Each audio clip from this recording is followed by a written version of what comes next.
Assalamualaikum warahmatullahi wabarakatuh. Alhamdulillahi rabbil alamin wal aqibatu lil muttaqin wa la udwana illa 'alal zalimin. Asyhadu an la ilaha illallah wahdahu la syarika lah wa asyhadu anna Muhammadan abduhu wa rasuluh. Allahumma salli wa sallim ala sayyidina Muhammad wa ala alihi wa sahbihi wa barik wa sallim, amma ba'd. Hari ini aku apa?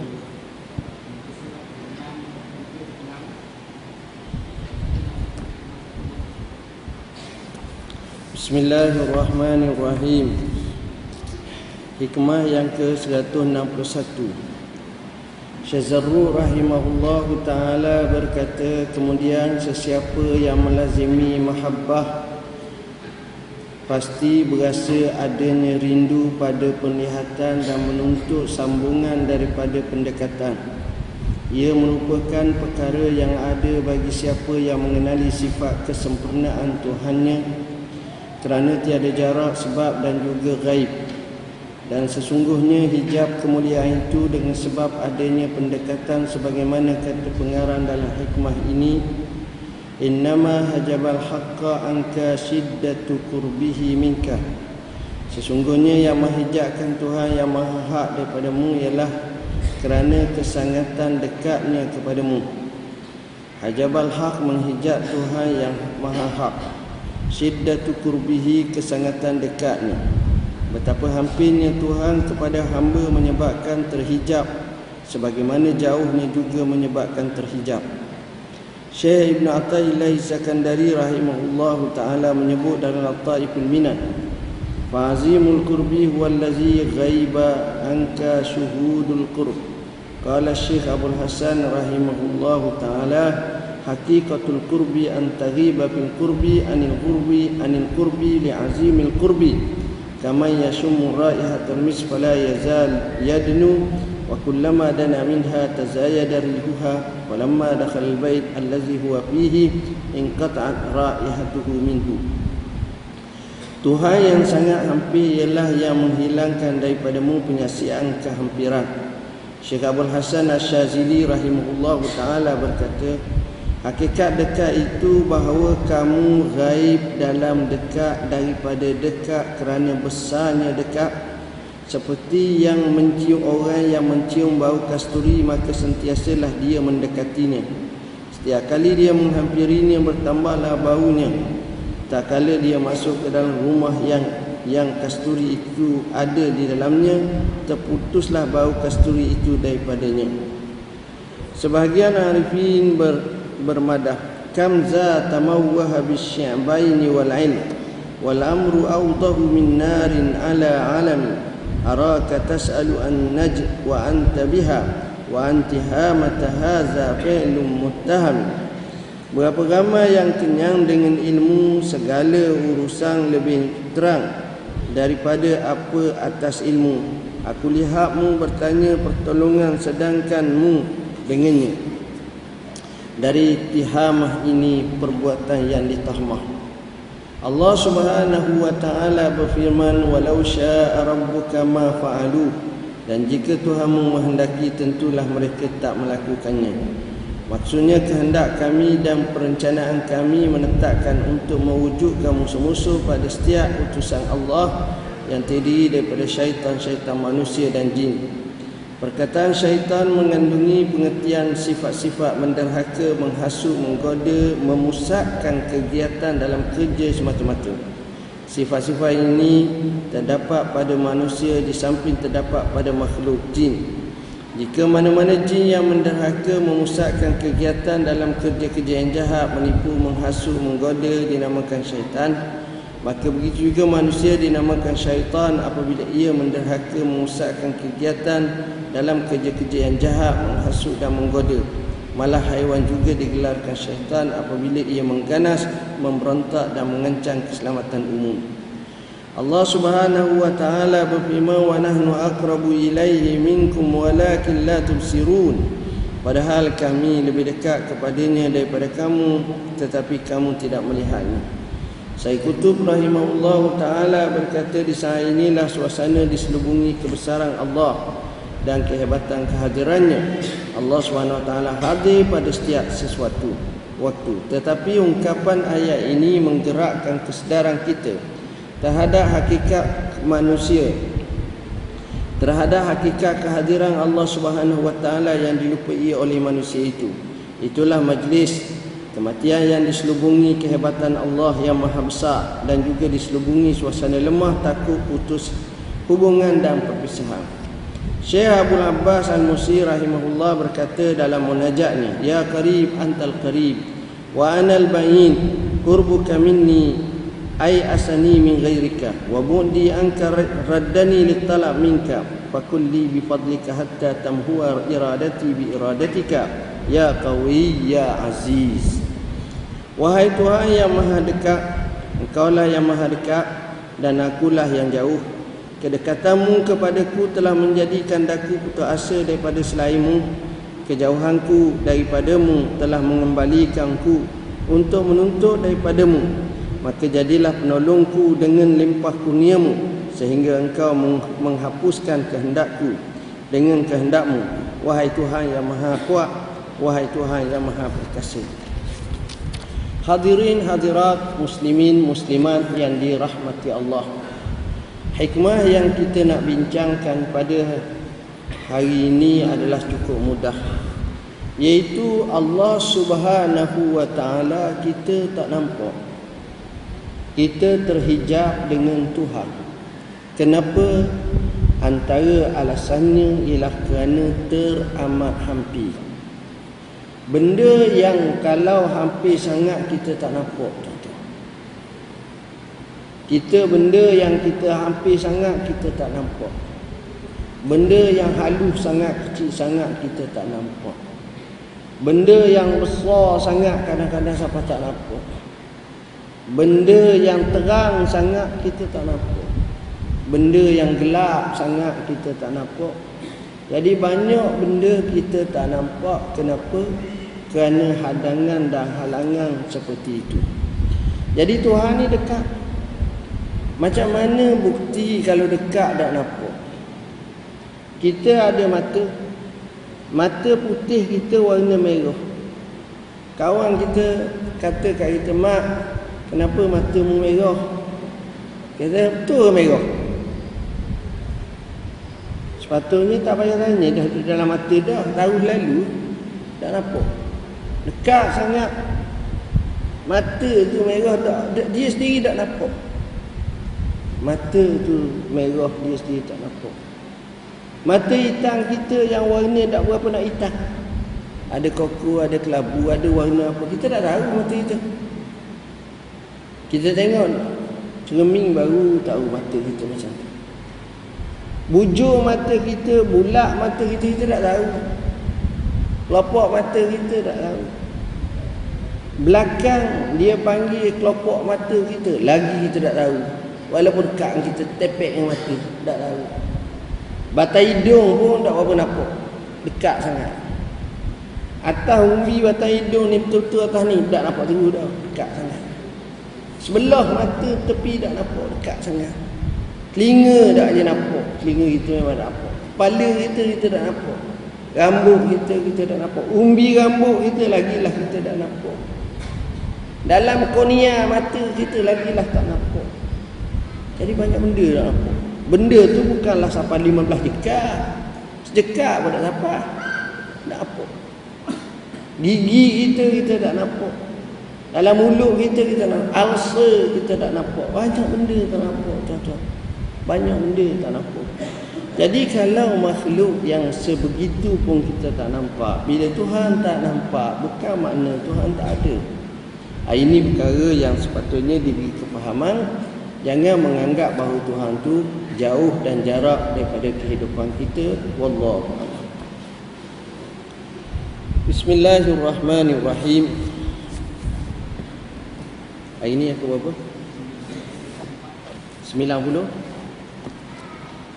94.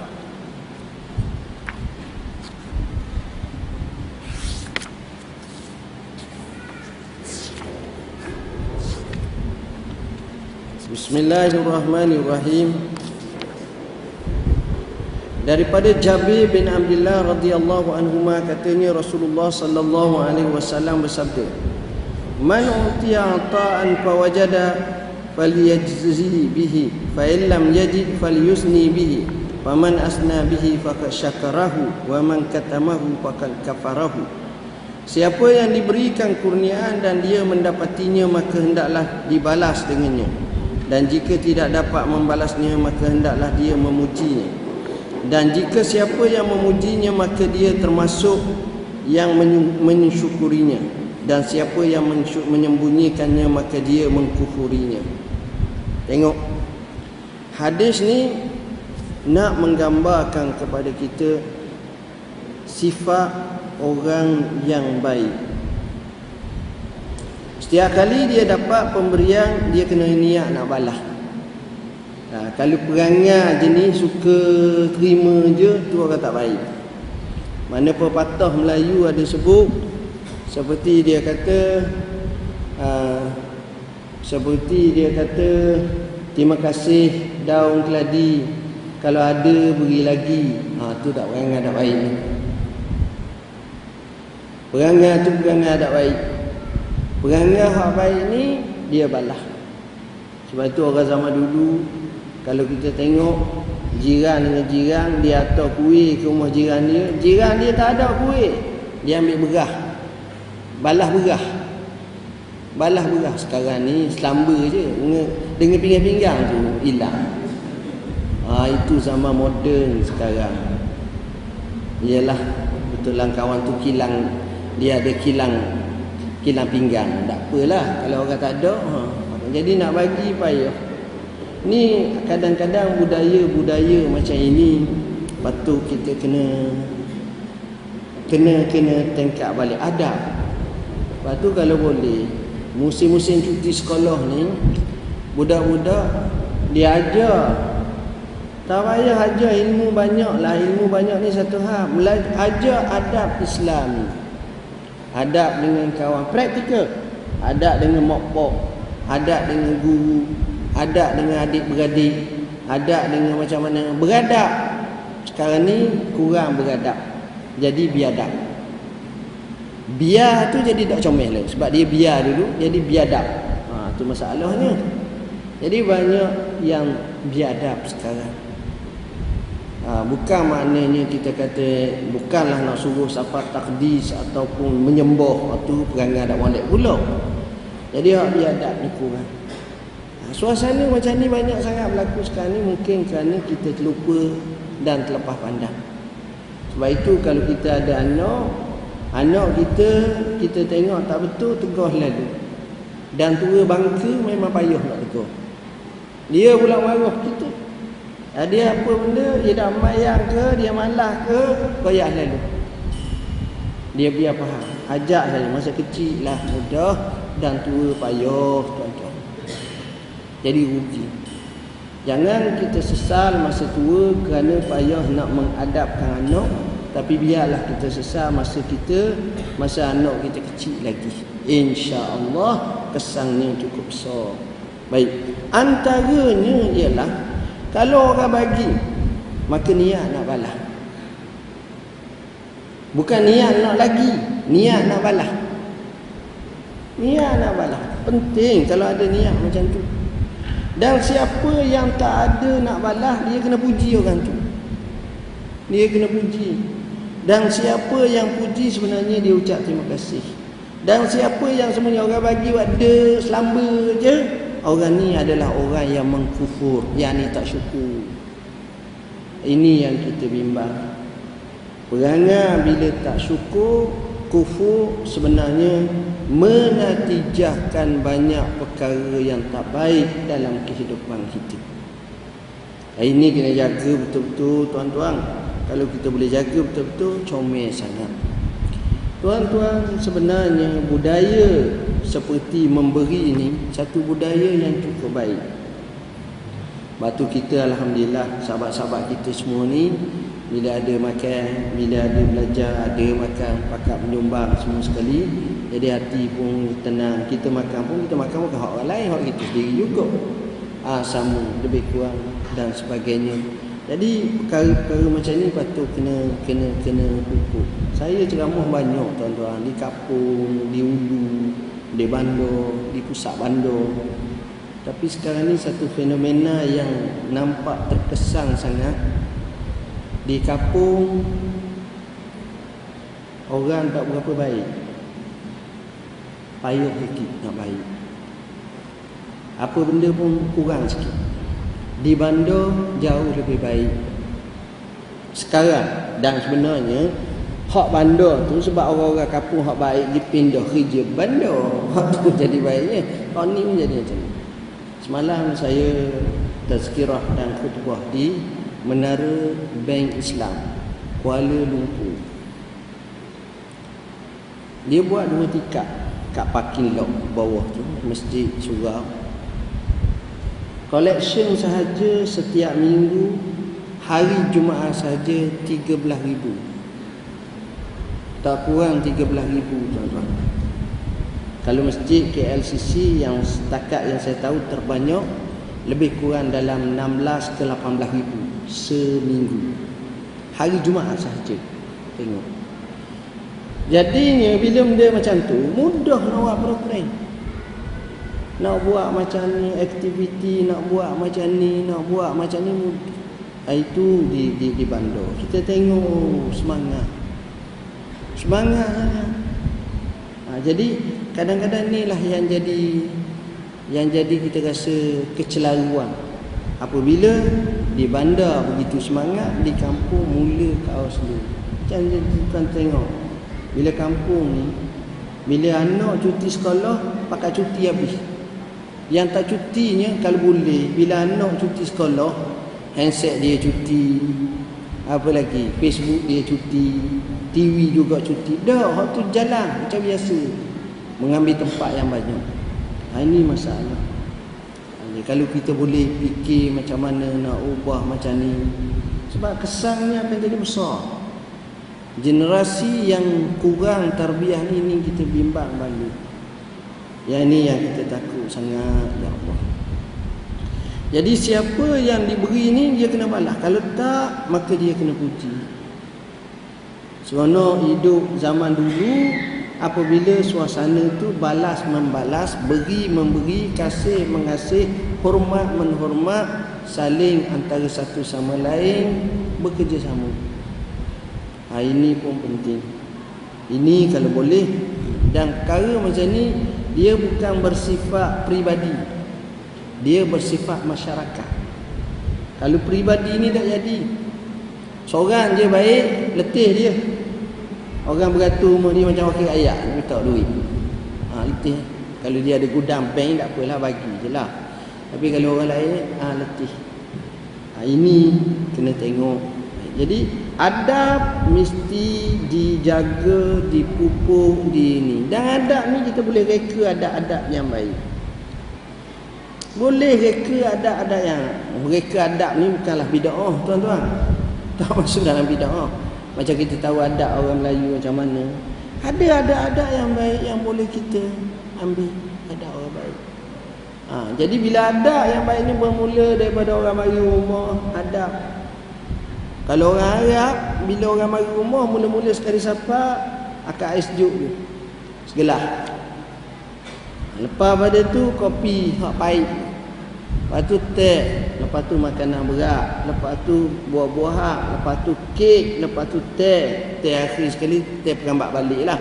Mau nak balik-balik lah, dah makan, dah kenyang dah. Ni dak, tetamu kata, ada air dak? Itu pantang orang Arab. Ada air tak segelas? Minta maaf saya, tak ada air sungguh ini. Ya Allah. Lainlah kalau rumah dia kena potong air, memang tak ada air sungguh. Waktu dak dia macam ni malah Allah. Ini perangai tak baik sungguh. Jadi adab tu perlu kena jaga, tuan-tuan. Zaman sekarang ni orang mari 14 orang, 30 orang, takut apa? Marilah, 20 orang mari. Selamba je. Bini dak masak, kedai banyak tu, si arak kan banyak.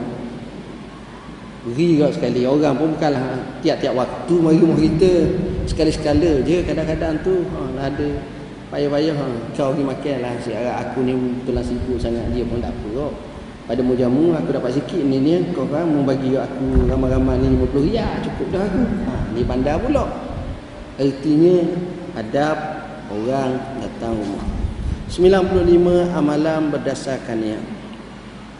Daripada Amirul Mukminin Abi Hafiz Umar ibn Al-Khattab radhiyallahu anhu bahawa aku mendengar Rasulullah SAW bersabda, innamal a'malu binniyat wa innamal likulli imri'in ma nawa. Faman kanat hijratuhu ila Allah wa rasulih fa hijratuhu ila Allah wa rasulih. Wa man kanat hijratuhu lidunya yusibuha wa imra'atin yankihuha fa hijratuhu ila ma hajara ilaihi. Sesungguhnya setiap amalan berdasarkan niat dan sesungguhnya setiap orang mengikut apa yang dia niat. Maka siapa yang hijrahnya kepada Allah dan Rasulnya, maka hijrahnya kepada Allah dan Rasulnya. Dan siapa yang hijrahnya kerana dunia untuk dia dapatinya atau perempuan untuk dia kahwininya, maka hijrahnya mengikut apa yang dia hijrah kepadanya. Tuan-tuan, hadis ni kebanyakan ulama dia meletakkan nombor satu. Nak gambar akan pentingnya pembetulan niat. Kita niat banyak, tapi niatlah satu-satunya perkara yang boleh merosakkan. Betul kita boleh niat baik dan kita boleh buat baik, tapi dengan sebab niat akan rosak pahala yang sepatut kita dapat. Jadi sebab itu niat ni sentiasa kena betul. Oleh kerana itulah hadis penekanan niat ni banyak. Peliknya kalau dalam bab-bab apa, bab-bab adab ni biasanya kita tak perlu sangat merasa sesuatu dengan niat baik apa, jarang. Dan kita makan, kita minum, kita berjalan, biasa. Dan tak ada perkara yang arah nak menunjuk. Tapi bila sebut ibadat, dia datang lalu. Apa ibadat? Semayang, ada datang riak. Pergi masjid, pergi belajar, datang. Jadi benda-benda macam ni selalu datang. Sebab itu kita kena tapis betul-betul niat. Orang zaman dahulu ada yang dapat rezeki lebih dengan sebab niat, dapat pahala lebih dengan sebab niat. Dia niat mengikut dalam satu riwayat, ada seorang tu mati. Bila dia mati, ni cerita hari akhirat, sampai di padang mahsyar, di tempat perbicaraan, diberi naskah amalan-amalan ni. Diberi apa ni? Buku catatan amalan ni. Dia pun buka, tengok nama-nama dia, bangsa pun cukup lekat lah, betul dia. Cek, banyak amalan yang dia tak buat termasuk dalam situ. Oleh kerana dia ni orang baik, jujur, dia bagi tahu, tuan, minta maaf, silap ni. Ni bukan saya ni. Walaupun nama saya, tapi saya tak buat benda ni. Tak buat tu bukan tak buat hak tak baik, tak buat hak baik. Saya tak pernah bina sekolah, saya tak pernah infak fi sabilillah, saya tak pernah bina rumah anak yatim, saya tak pernah ni. Maka Allah bagi tahu, benar kamu tak buat. Benar kamu tak buat. Memang benar kamu tak lakukan. Tapinya kamu telah berniat, kalau Allah kurniakan kepada kamu, kamu nak buat. Dan aku tahu niatmu betul-betul. Hak jenis niat lebong ni tak payah lah. Tu dak pakai gawar. Tu niat lebong ni macam mana? Dalam poket dia ada 500 riyal, 700-800 riyal. Aku ni kalau kaya je, tengoklah. Sultan masjid ni aku boleh sponsor. Benda apa? Api, air, ni. Dalam hidup dia dah haji masuk 10 riyal dah haji masuk dalam tu. Serial pula masuk. Dalam poket ni ada 1,500. Itu jangan, itu bohong je lah. Itu bohong. Kalau kaya pun tak buat. Ada orang berkaya pun tak buat dah. Kaya lagi lah tak buat. Jangan kata kaya lagi buat dah. Dia tak. Sebab dia mula lebih kecil. Kalau sikit tu dia jenis macam tu, jangan tu, okey. Itu kita kena ajar. Anak-anak kita kena ajar. Mung ni minah kena sedekah. Sikit pun sedekah. Jangan tak sedekah. Abah, kita tak ada duit, abah. Kita tak ada duit, abah. Pergi tengok poket dia, ada 400 riyal.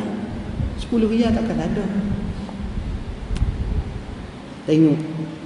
Kalau sebut tak ada duitnya, tak ada semua. Kita sebut tak ada semua. Saya ni miskin, saya ni, kita zikir untuk diri kita miskin, doa. Oh, nyanyinya mu miskin, miskin sungguh. Cuba kata saya ni insya-Allah kaya. Tak boleh kaya, balik pergi makan roti kaya dulu. Tak. Kaya pas masuk dalam mulut dia. Jadi sebab itu ulama kata, kita susah pun pertama kita ada Tuhan. Kedua kita buat selambeleng je. Buat selambeleng. Jadi orang tak tahu. Kita susah tapi tak, dan kita manage. Jadi bila kita tunjuk kepribadian macam tu, oh luar biasa. Kesannya luar biasa. Sebab itu kita kata daripada awal lagi, niat kalau betul, insya-Allah. Jadi akhirnya orang ni dapat. Tengok. Sebab itu Nabi kata, niyatul mu'min khairum min amali. Boleh jadi niat seorang mukmin tu lebih baik daripada amalan. Ertinya pembetulan. Ya Allah, ya Tuhanku, kalaulah Engkau bagi kat aku macam ni, aku nak buat.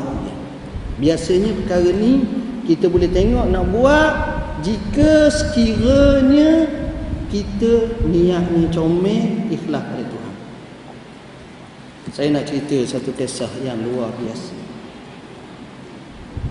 Cerita di Malaysia. Cerita benar.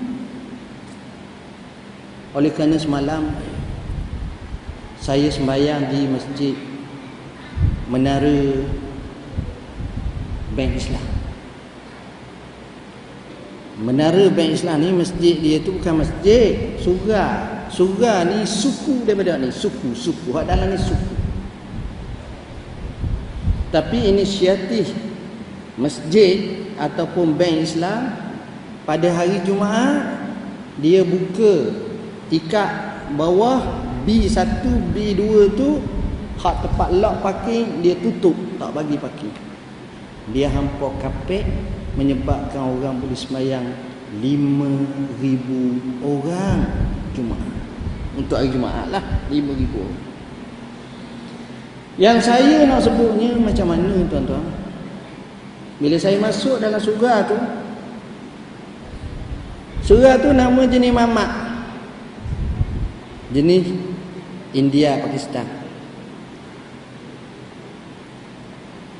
jenis India Pakistan, mamak.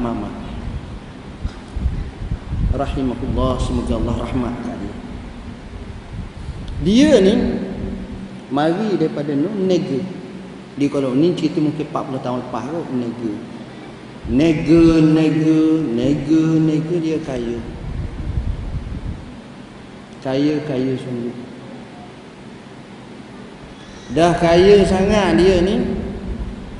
Bila ada majlis agama Islam wilayah persekutuan nak minta ataupun lancar derma ataupun semua sekali, dia pergilah naik atas jabat agama dengan pakaiannya comel, pakaian saya lagi. Comel ni dia pakaiannya biasa lagi. Toke-toke hak duk jabat agama ni tengok mamak mana pula nak bagi minta derma ni. Mamak mana nak bagi minta derma. Bolayang. Tak, orang Melayu kan dia ukur baju kan. Sebab tu kalau nak pergi tempat-tempat tu kena pakai tie tu cekang walaupun apa gedana. Kalau jenis pakai lekeh macam tu Ustaz tu ada satu ya ada poket malah aku. Dia kena pakai cekang walaupun cekang tu berhutang banyak. Tak apalah, tu perangai orang Melayu gitu. Dia ukur zahir dulu nombor 1. Nak jadi ke cerita, bila orang dak layang dia pun pergi kat Dia bagi tahu saya ni bukan nak minta derma. Saya nak wakaf. Terkejut beruk habis orang. Beruk kejut je tengok tak? Kejut. Wakaf berapa ekar? Tanah tu saja kalau nilai aset kalau sekarang ni mungkin bilion tu kan. Menuju bilion. Tanah tu hak dia wakaf. Dan tabung haji dan Bank Islam mengambil inisiatif membangun tanah wakaf, serah kepada Majlis Agama Bank Islam sini. Besar. Tuan-tuan, bayangkan dia mati 30 tahun lepas, 20 tahun lepas. Setiap minggu 5,000 orang semayang situ. Ini wakaf kekal, tuan-tuan. Wakaf kekal. Itu hak tu saja. Hak orang bina bangunan seperata tinggi tu berapa jenis bangunan, berapa ni tahun ni sewa masuk pula bagi pula kepada Baitul Mal pula bagi pada puak-puak pakir miskin hak merempak hak ni berapa banyak yang dapat pahala. Orang selamba lain. Selamba tu. Tapi kesan ni cukup besar. Bila kita tengok macam ni, ya Allah, untung itu seorang yang tidak didendang namanya, tapi kesan kepada maslahat umat Islam itu besar sangat. Bagi saya orang-orang macam ni jauh lebih baik daripada YB, tuan-tuan. Orang macam ni lebih baik daripada orang mendakwa bergiang-giang, tapi orang ni mestinya lebih baik pada ustaz, pada saya, pada hak semua. Tapi pahala semua, tuan-tuan. Pahala je. Duduk dalam kubur pun pahala je. Kita pahala kita orang duk ambil dalam kubur, pas orang semua kata kau ni mungkin ni Allah susah ni gitu. Kawan. Itulah. Sebab itu kita kena ada niat nak buat itu. Macam-macam lah cara, insya-Allah kita boleh buat. Hadis seterusnya, hadis yang ke-96. Islam menitik beratkan kesenangan. Daripada Anas bin Malik radhiyallahu an, katanya Rasulullah sallallahu alaihi wasallam bersabda, "Yassiru wa la tu'assiru wa basyiru wa la tunaffiru." Permudahkanlah dan jangan menyusahkan, dan berilah berita gembira dan jangan menakutkan. Tengok. Asalnya mudah. Jangan payah. Yang jadi payah ni menyebabkan jadi payah. Bila kita mudah, orang akan mudah dengan kita. Saya duk tengok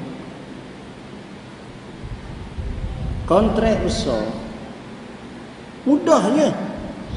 Hak payah ni kontrak kecil. Nak dapat 5,000, 10,000 apa payah. Hak dapat 2,500,000, 5,500,000 mudah. Tapi hak yang besar ni sebab apa? Sebab sama-sama din mudah.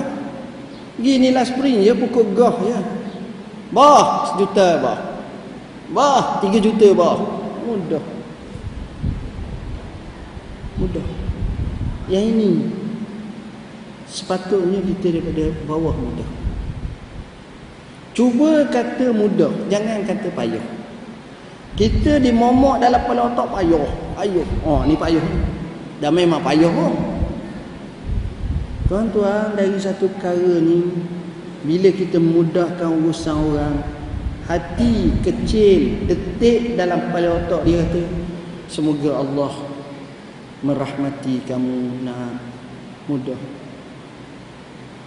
Seorang tua, noreh getah, pergi naik panjat bangunan, silap bangunan, kena marah, mung apa tak tahu kala bangunan sana, kita pun pergi bangunan sana orang tua ni. Pakcik minta maaf, pakcik tak photostat, pergi photostat. Dalam tu 15 mesin photostat. Apa dah olehnya? Menyalahgunakan hak kerajaan. Betul ke? Sekeping menyalahgunakan hak kerajaan. Pakcik tua bangka dah lah, gaul berpapoh nak pergi photostat silat. Turun 2 kilometer cari. Siapa aja mu gitu ilmu. Tapi inilah yang berlaku. Bila hak ni straight sangat, tak kena, tuan-tuan.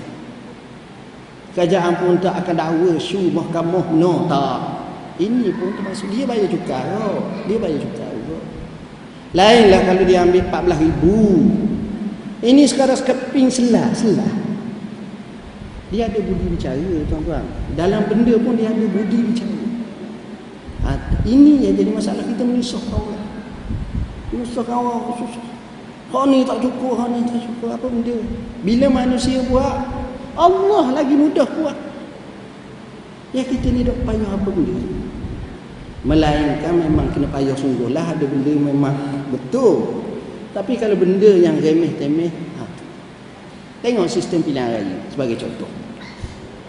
Kalau dulu sebelum PRU 13, PRU 12 ni, mana-mana salah isi borang menang tanpa bertanding.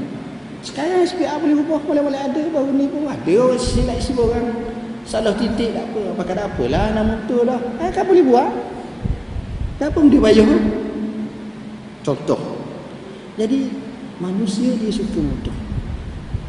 Sebab itu dalam berkira ni, perkara yang kalau kita ada konsep mudah memang betul. Nabi kata yassiru wala tu'assiru. Buat ibadat gitu juga. Syekh tak ni kena qada lama dah, berat dah. Sakit kepala kawan ni. Kawan tu darah tinggi dah. Tinggi lagi darah. Lepas tu mati, 2 hari mati. Pak kena qada tu letih. Tengok. Dalam buat haji, tak kala datang orang ni kata gini, Nabi kata if'al wala haraj. Orang ni kata if'al wala haraj. Orang ni ngadu. Orang ni kata dia cukur dulu, orang ni kata dia melontar dulu, orang ni kata dia semelih dulu. Orang ni. Nabi jawab sepatah if'al wala haraj. Buat tak apa. Buat tak apa. Buat tak apa. Tak rasa buat. Kalau kita padang tak ikut sunnah ni, susah dari kawan ni. Haji mu tak sah dah, batal dah nyaknya mu. Kawan tu lembek. Dah lah habis 15,000 atau barang pula tak 10,000, 25,000. Tiba-tiba haji batal dengan sebab silap hak tu depan sikit. Jadi benda-benda macam ni. Jadi dalam Islam ni yassiru wala tu'siru. Mudah dan jangan payah. Jangan kita payah. Apa benda mudah? Buat yang mudah. Melainkan benda terpayah, semua payahlah. Tapi hakikatnya biar mudah. Kalau tuan-tuan ada macam ni, tuan-tuan peganglah satu jawatan. Di mana-mana pun, insya-Allah doa-doa di belakang tabir akan mengiringi tuan-tuan. Dan biasanya tuan-tuan, orang panggil apa? Mudah kira. Ada satu kajian dibuat CEO yang berjaya.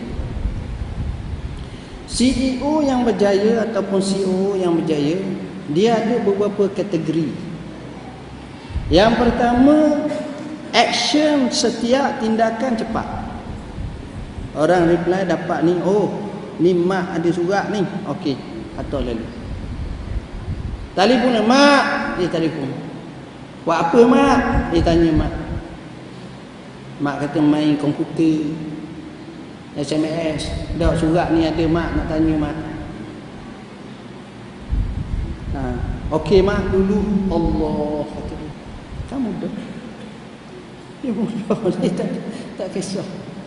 Saya teringat seorang syekh besar, Syekh Maulana Syekh Muhammad Mustafa Al-Maghari, Syekh Azhar. Ni cerita tahun 1940-an, 30-an. Syekh Azhar ni nak jadi cerita, dia jadi lepas tu berlaku demonstrasi, dia bertanggungjawab, dia tak jawatan. Kemudian dia ambil alih oleh Syekh Zawahiri. Zawahiri 3 tahun dia syadid, dia keras.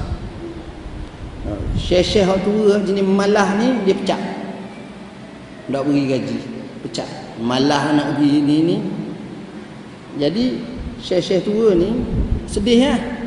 Syekh-syekh tua ni penentang tegar kepada Syekh Al-Maghari. Sebelum ada ni, sebab Al-Maghari alirannya sokong sikit pandangan Syekh Muhammad Abduh. Sebab dia belajar, dia tahu untuk guru dia. Jadinya bila Al-Maghari naik balik, syekh-syekh tua ni jadi geram kepada Al-Maghari. Seorang tu Hak tua sekali takut nak pergi. Bimbang kau takut kena malu-malu. Dah duduk kata banyak sangat ni. Hak yang jenis semangat ni pergi. Syekh, mari tu wala salam wala kalam. Tak ada duduk dah. Syekh, Zawahiri pecah aku. Gaji aku berapa banyak tak bayar gini marah tu. Orang lain buat, dia kena.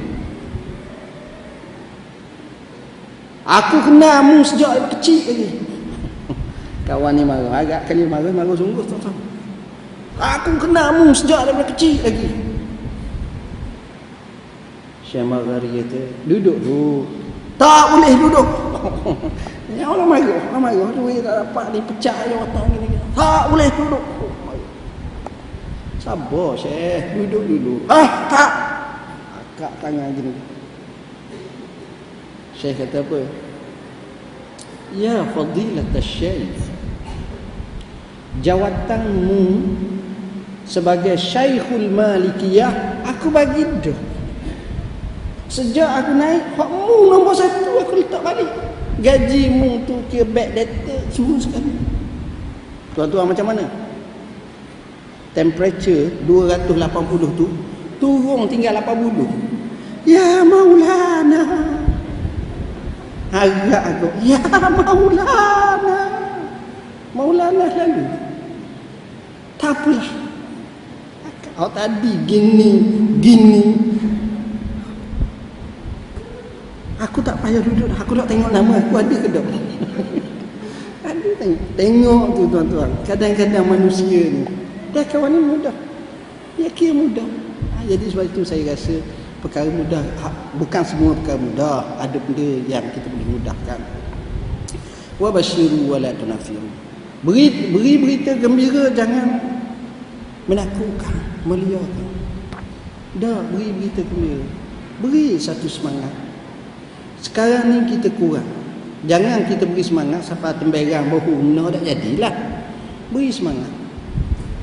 Wahai anakku, kau belajar betul-betul, insya-Allah kau berjaya. Nampak je berat, boleh berjaya. Jangan kuat sangat tengok SMS, jangan kuat sangat Facebook, jangan. Mu berjayalah. Mu mari masjid, mu duduk betul-betul belajar, dengar. Jangan duduk termenung je, seorang je. Mu buat bagian, mu boleh berjaya. Wahai anakku, mu boleh berjaya. Cuma ubah kotak kepala otakmu tu, jangan buat perkara macam ni. InsyaAllah mu berjaya. Jadi kita nasihat beri pandangan insya-Allah. Jadi perkara-perkara macam itulah yang sepatutnya kita ada dalam komus kehidupan kita. Wallahu a'lam. Ada soalan tak? Satu dua soalan.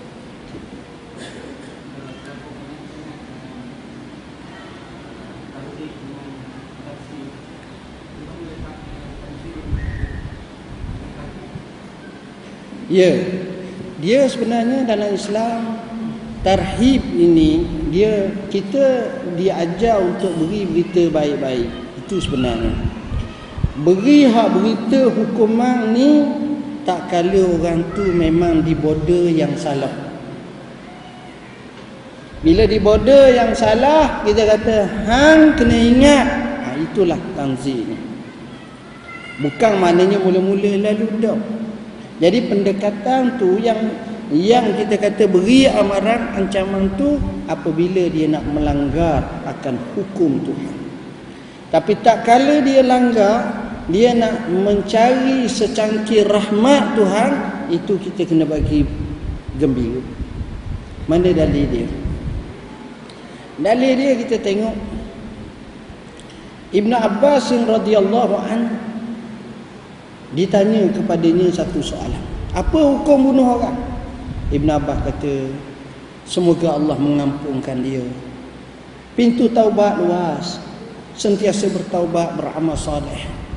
Allah Maha mengampun, Maha menyayang. Insya-Allah. Selesai masalah. Datang seorang lain pula. Wahai Ibn Abbas, apa hukum bunuh orang? Ibn Abbas kata, bunuh orang ni adalah hukumnya haram, dosa besar, neraka, celaka, dilaknat Tuhan selama-lamanya, kekal dalam neraka dengan azab yang tak terperi. Anak murid yang duduk dalam majlis ni pun dengar. Tok Guru, dua orang bertanya, jawapan berlainan. Maka Tok Guru jawab, Ibn Abbas kata, orang yang pertama tu dia telah bunuh orang. Dia sesal dengan sesesal-sesalnya. Maka aku beri harapan kepadanya. Adapun yang kedua, dia nak fatwa aku ni sebagai lesen untuk bunuh orang. Dia tak bunuh lagi.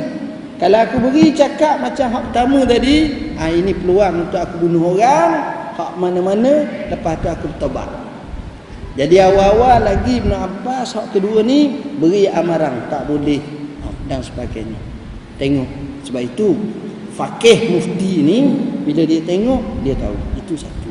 Yang kedua kita tengok macam seorang perempuan datang kat Nabi, ya Rasulullah inni qad zanaitu, ya Rasulullah aku telah berzina. Nabi kata, Nabi tak layan sampai 3-4 kali. Akhirnya Nabi tanya, mu tahu tak mana zina? Mu tahu semua. Nabi kata dah mengandung, biar beranak beri susu anak, sehingga anak tu besar dah setahun lebih, 2 tahun lepas dah susu, barulah dijatuhkan hukuman rejam. Bila nak jatuh hukuman rejam, sahabat marah maki kat perempuan ni, perempuan tu dek je.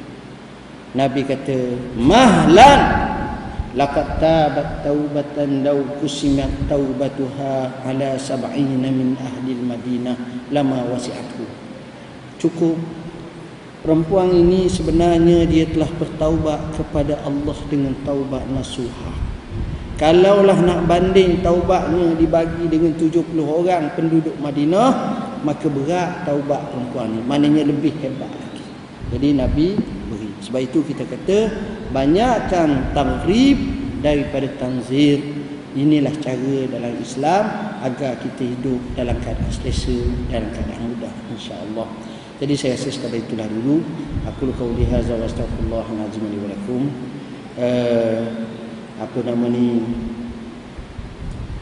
Kalau boleh hari ni isi banyak sikit Syekh, tabung kita. Mungkin minggu depan boleh kambing tu. Kambing bakar. Itu sajalah. Lepas tu majalah Solusi ada, dan buku Lu'lu'il Mu'minin dan juga Baiti Jannati ada tambahan di sini, bolehlah tuan-tuan dapatkan majalah Solusi dengan Al-Ustaz. Wallahu a'lam. Bismillahirrahmanirrahim. Allahumma fakina fid din alim tawi Allahumma ta'ala min allazi yastami'una al-qawla fa yattabi'una ahsana. Assalamualaikum.